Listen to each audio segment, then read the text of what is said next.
useful and very important topic ako. Ano yan? Wala kang aircon Oh, anong gagawin? at mainit mamaya at bukas. Magpaypay. Pero, nasira ang electric fan mo. Anong gagawin mo? Paano? Ikaw sasagutin mo, bibili ka eh.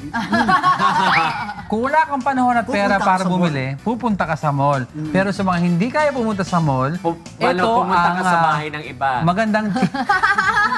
magandang tips para ayusin ang isang sirang electric fan. Yon.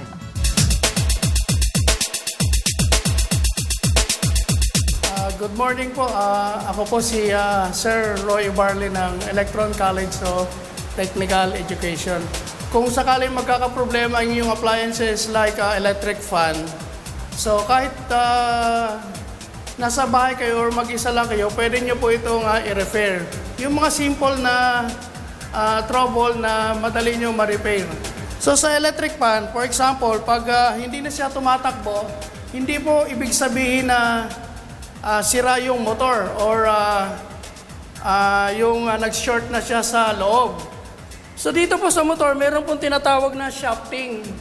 So yan, shafting. So kadalasan po nag-stack up yun dahil mainit. Or yung ano niya, pinaka-gasket niya ron nasusunog na.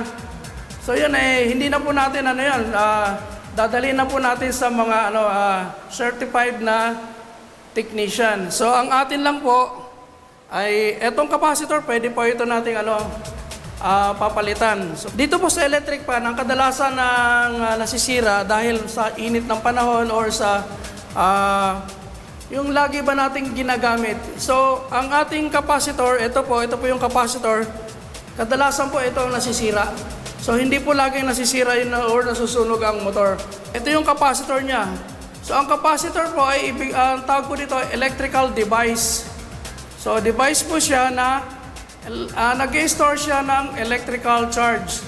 So, dito po pala pumupunta yung electrical, nagpunduhan siya ng kuryente para mapunta dito sa ating motor.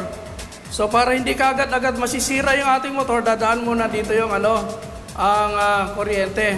Kung magpapalit po kayo ng capacitor, kailangan, tama po, kung anong nakalagay dito sa electric fan, yun din po ang bibili nyo.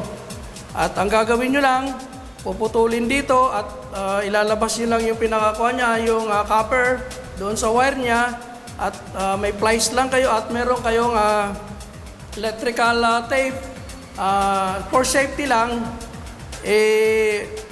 lagyan nyo ng maigi ng electrical tape para hindi po magkaroon ng shorted dito sa mga bakal dito.